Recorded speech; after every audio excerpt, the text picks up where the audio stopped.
Welcome back. I am really glad you're here. This topic for this week is something that I've been thinking about, and it's come up in some conversations with some of my students, some of the parents that have kids in my program, even in my own personal life lately. And so I thought it would be a really great topic for an episode because there's actually a lot to unpack with this one. This episode is all about why our kids can sometimes be prickly. And I got this word from one of my students, actually. I have a student that I'm working with one-on-one, and he's the one who described it as prickly. We were talking about how he's a young adult and he's in college, and we were talking about how some of his social interactions have been a bit challenging, and he recognizes it in hindsight. And that's what he says, is that he recognizes that he was a bit prickly. And I thought that was just a really great word to describe what we're talking about today. And it's also a very relatable word. So I'm sure when you saw it in the title or heard it, you either immediately identified it as applying to your kiddo or you didn't. It's one or the other. And so I think that the word itself is just such a great way to describe what I want to talk about today. Some of our kiddos don't come across as prickly really ever. We have, if you did our quiz on the website, this would be our circle kiddos. Our circle kids are typically not ever rude or disrespectful, in a bad mood, those kinds of things. But for most of our kiddos and most of us as people, we definitely have times where we could be described as prickly. So what I want to do is talk about, when it comes to our neurodivergent kids in particular, what are some of the reasons that may be contributing to this? If you've listened to previous episodes or just, have kind of know a little bit about my background, I definitely was in this category when I was growing up. I had two phases in my life that were really challenging. One was when I was preschool age, about 4, where I was physically aggressive at home, lots of meltdowns. I would try to run away, including getting out of moving vehicles if we were going somewhere I didn't want to go.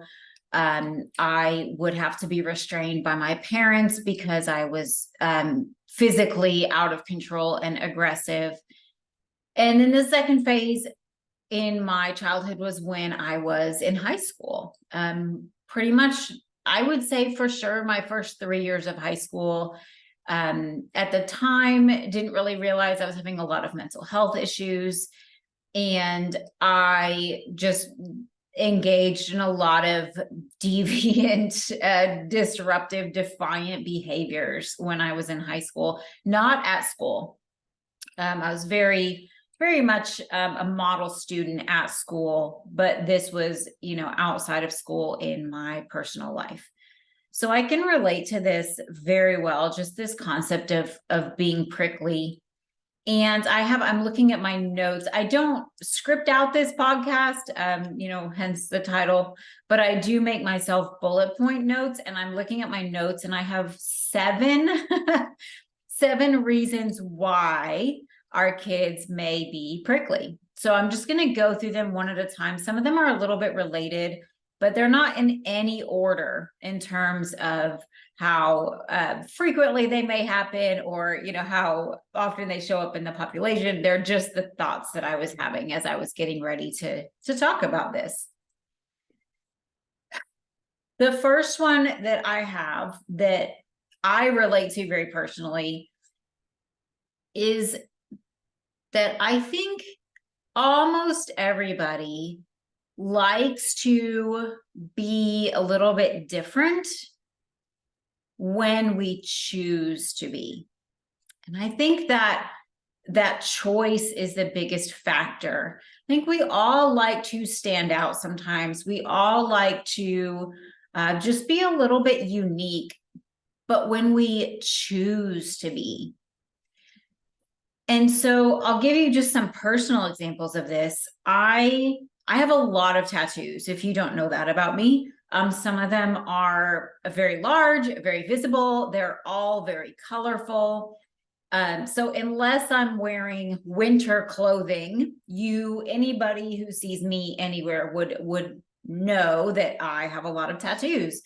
It's definitely something that makes me stand out, makes me a little bit unique.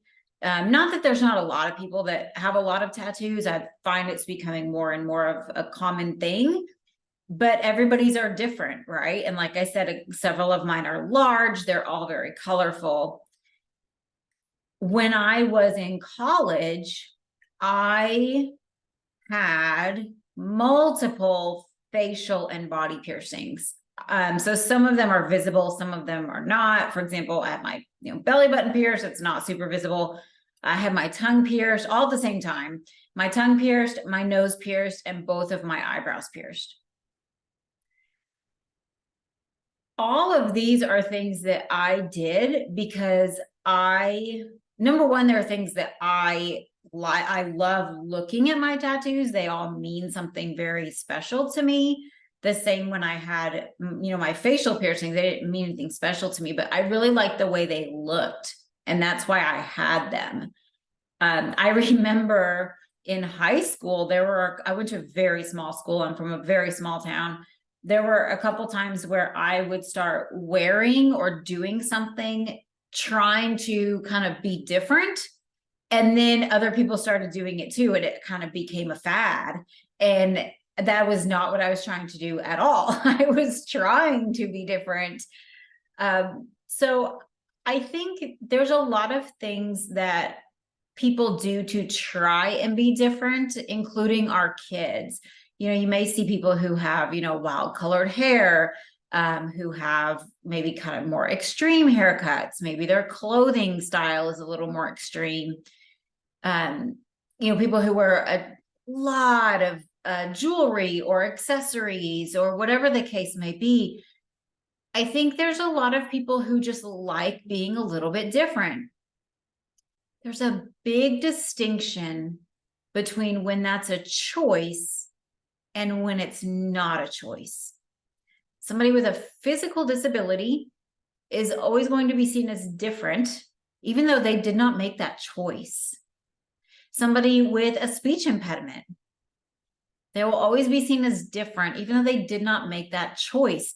Somebody whose skin is a different color than the other people they're typically around. Somebody who wears certain clothing because of their religion. So there are things about us that make us stand out, make us different in a crowd that were not our explicit choice.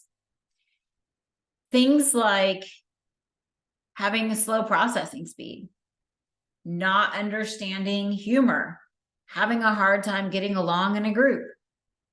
Those things also make us feel different, and they are not things that we chose for ourselves.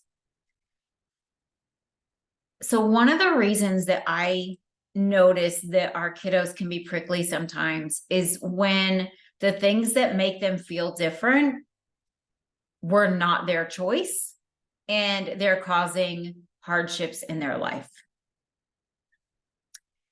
I also see that this sometimes causes kids to choose more things that make them feel different, because when we feel like we have a choice, we feel like we have more control.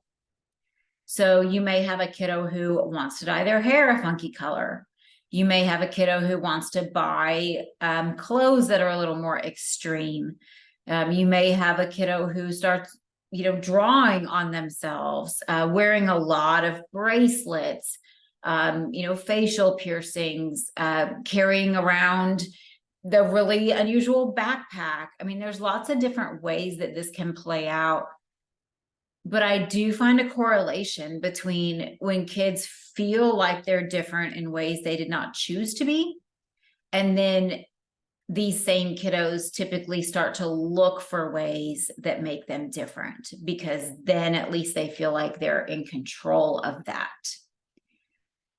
So that's my first reason why our kids can be prickly sometimes, is because they can be called weird for things that they did not choose. They can have a reputation for being, someone who stands out for things that they did not choose. They can be excluded for things that they did not choose. And so that's one reason I know that our kids can be a little bit prickly, is because they are being treated in certain ways over things that they did not choose for themselves, things that are just part of who they are. But those things may make their life a little bit more challenging, and may make their inclusion and acceptance more challenging as well. Another reason, this actually came up in my conversation with my student that I was mentioning, is we were talking about the concept of nice / kind / friendly. And one of the points that he made is that the word nice has a connotation that's more along the lines of almost like a pushover or a doormat or something like that. And that's what he was telling me, is that he doesn't want a reputation for being nice.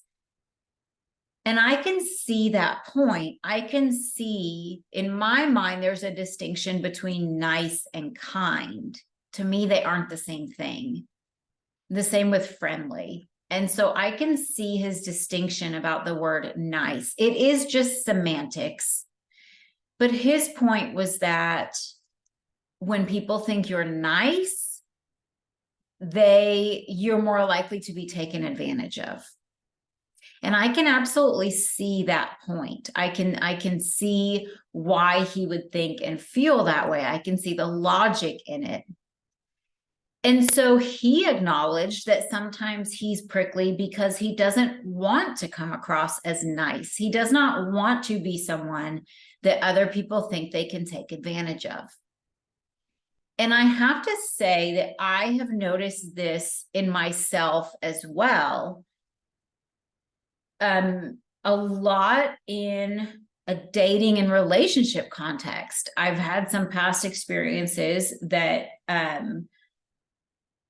were pretty difficult, pretty challenging, pretty rough. And so I find that with myself sometimes as well, that sometimes I will be a little bit more prickly because I'm trying to build this protective barrier around myself. I'm trying to make myself seem like someone that you don't want to mess with, that you don't want to take advantage of.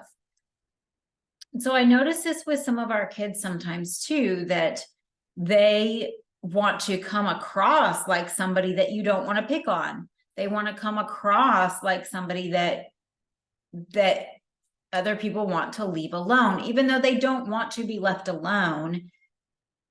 They would rather be left alone than have people be rude or disrespectful to them or take advantage of them. So that's another reason our kids may be prickly sometimes, is that they don't want to get a reputation as someone that can be taken advantage of. Another reason is it's pretty common for kiddos who struggle either academically or socially to not want that reputation. Nobody wants a reputation for being dumb, however valid that may or may not be. Nobody wants a reputation for being naive, or like I was just saying, for being taken advantage of. Nobody wants a reputation for not fitting in. So sometimes, instead of coming across in those ways, kids will develop a personality that's very prickly because they would rather be known as difficult, defiant, disrespectful than the kid who can't read, or the kid who needs someone else to help them write, or the kid who has meltdowns, or the kid that nobody else wants to play with.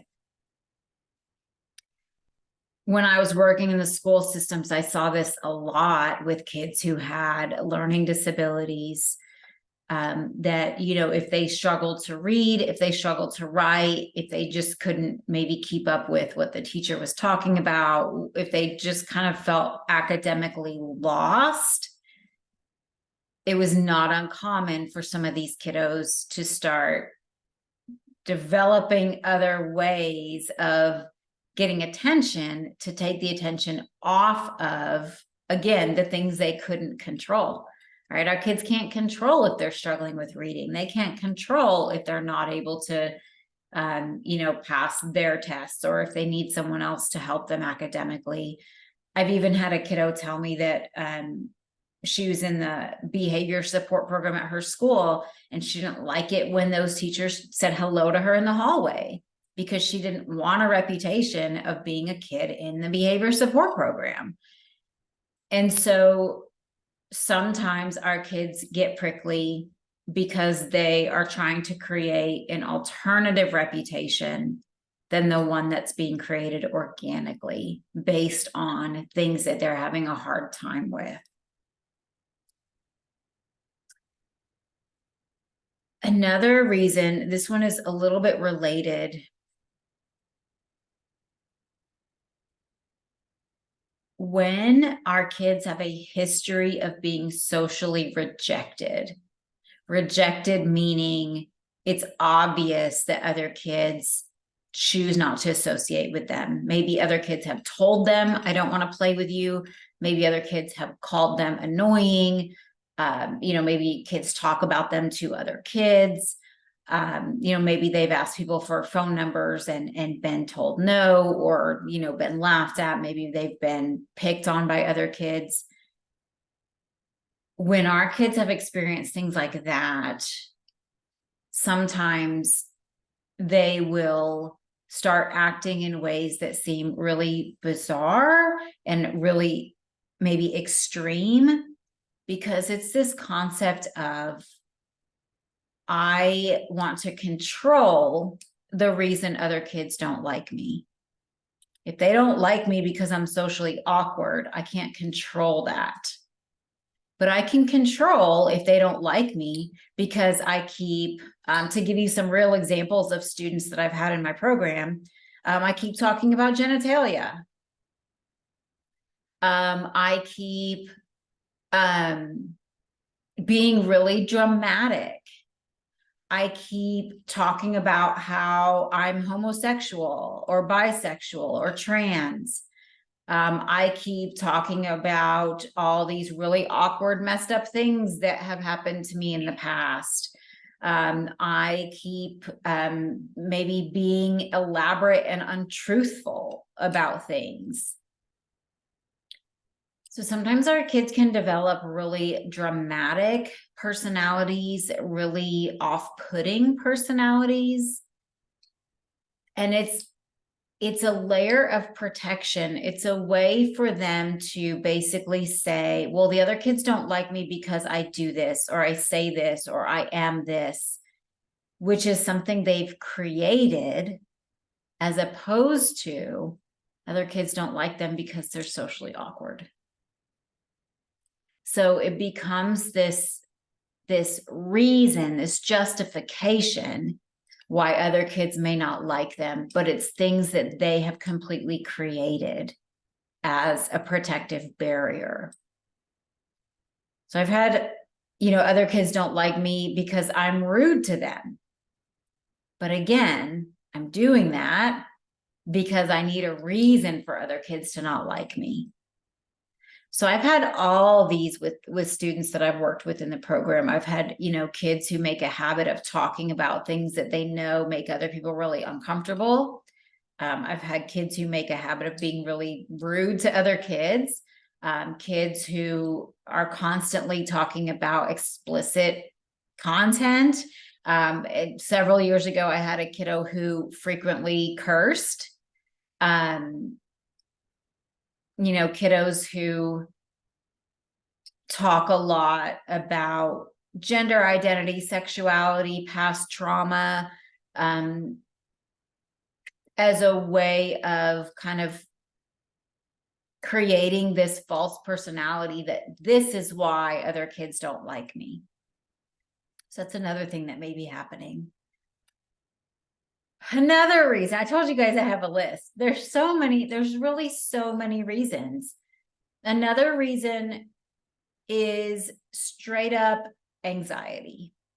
Straight up anxiety. I actually notice this in myself. I don't have a lot of anxiety. The one thing that I do notice is I tend to have a lot of customer service experiences in my personal life outside of Starfish, where things just go sideways. I'm even having a couple right now, where, I'll call customer service about something, or I'll get a bill that I don't know what this is for. And I try to call and get some support and get some help. And either I don't get any support or help, or things sometimes turn out becoming even bigger than they were before I called. And so I have this weird relationship with customer service. And I notice about myself that when I'm talking to someone in that capacity, I will be very short and I will be very direct. And sometimes I will be disrespectful, not intentionally. But even, there was one that's still ongoing. It's been going for about a month now.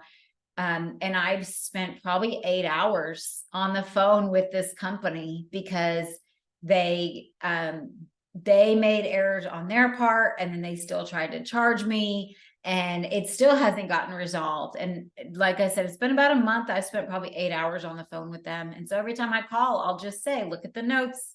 You guys have my whole history in the notes. You can see how many times I've called. You can see why I've called. But it's just that there are certain situations that make certain people feel anxious. I feel anxious when I go to the dentist. And so I notice that when I'm at the dentist, I'm not always the kindest person. I'm not intentionally rude or disrespectful, but I don't want to have a conversation. I am definitely much more closed off. I just want to sit, not talk to anybody, get my exam done, take care of whatever needs to be taken care of, and I want to leave. And so sometimes anxiety looks like prickliness, when really it's just us being so uncomfortable in a certain situation that we just want it to be over with. You may see this with your kiddos if you're talking to somebody and they're feeling a little bit awkward. If you're talking about them, I've had this happen when I'm meeting with a new kiddo and parents and I start talking, about what's going on. And all of a sudden, here comes this prickly kid, right? Because we're talking about them. So it's just another reason. Anxiety can really be misunderstood as defiant, disruptive behavior. But a lot of times it's really just this kiddo feeling so uncomfortable about the situation and the circumstances that they're in, and just trying to deal with the situation, trying to get out of the situation, and just so many thoughts and emotions coming up. And their goal is just to get out of it.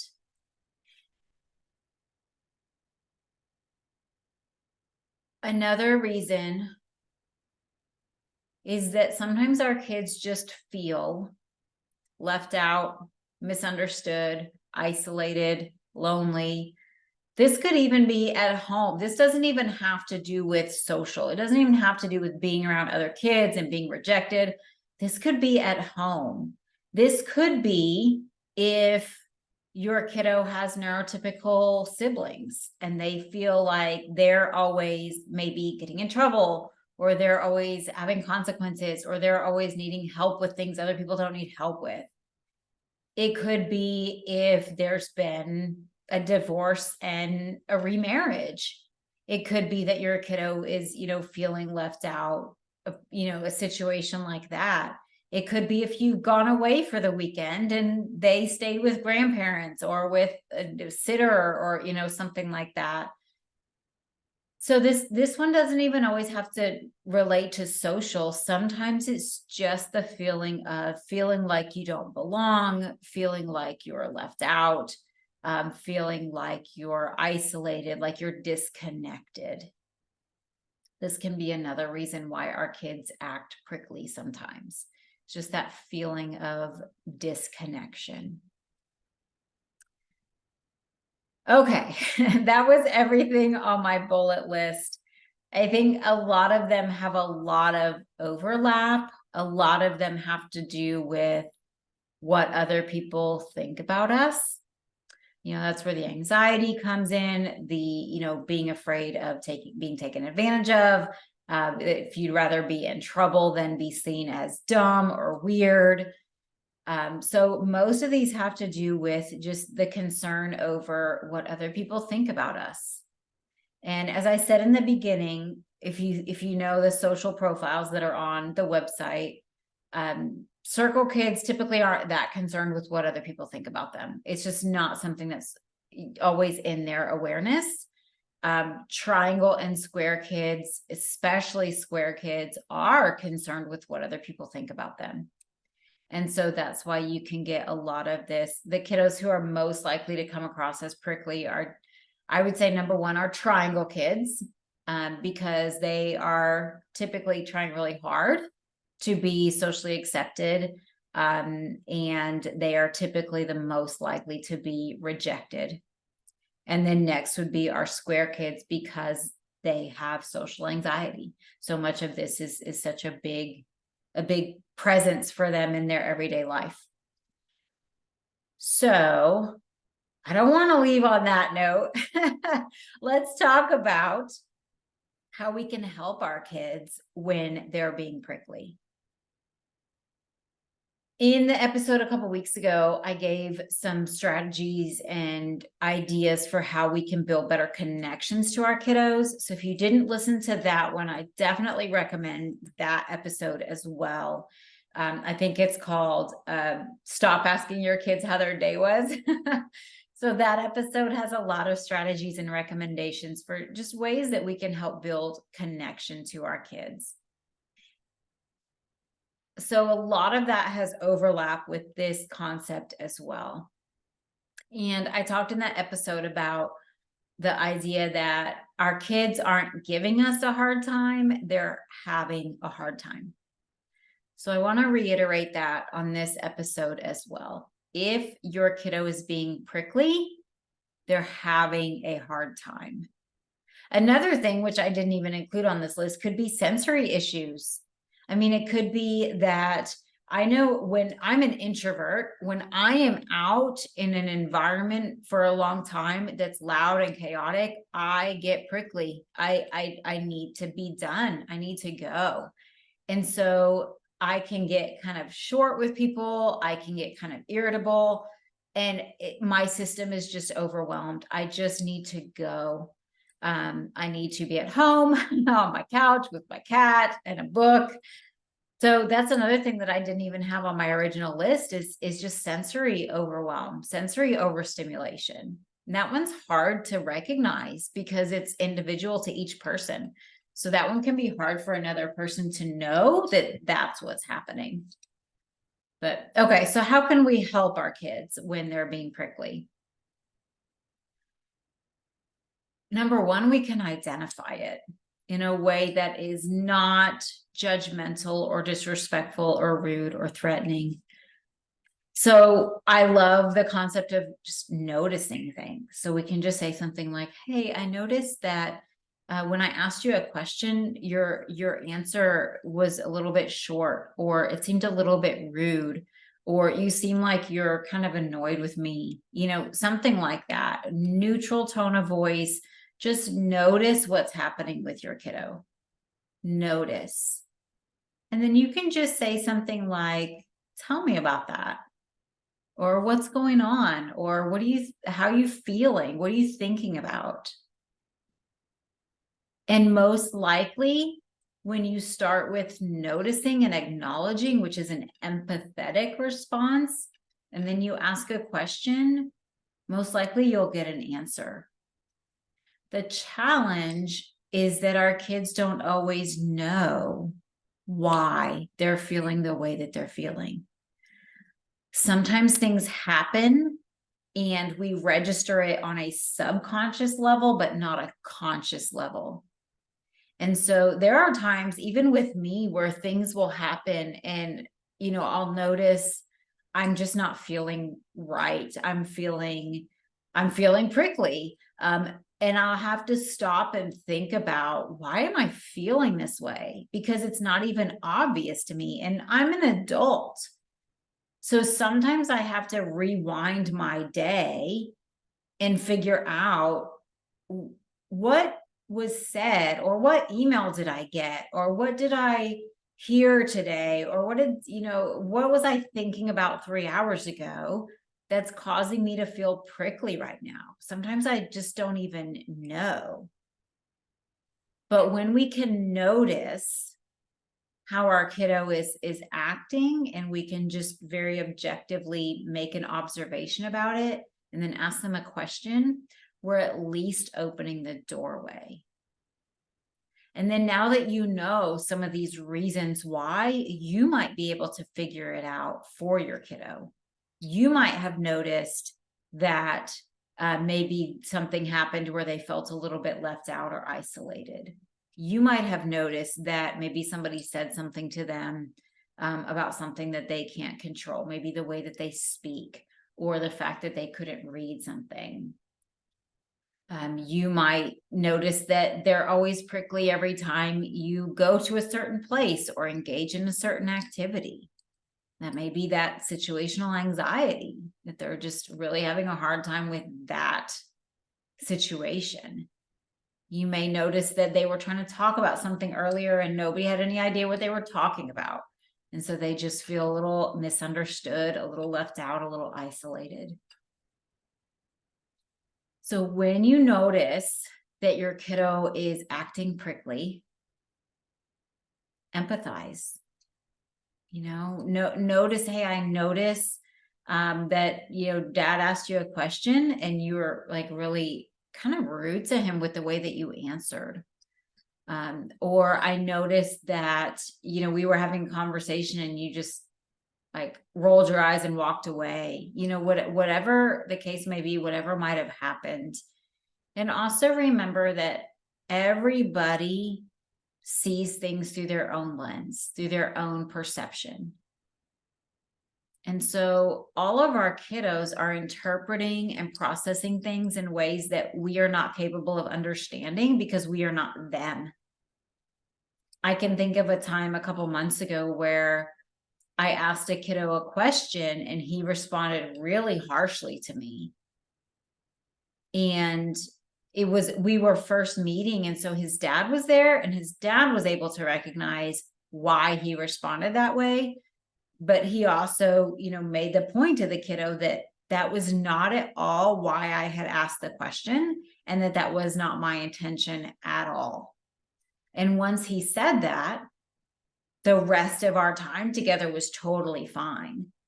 But I don't know this kid's perspective to know why what I said caused him to react in a prickly way. I don't know what he has been said or done in the past that is now part of the lens that he's looking through.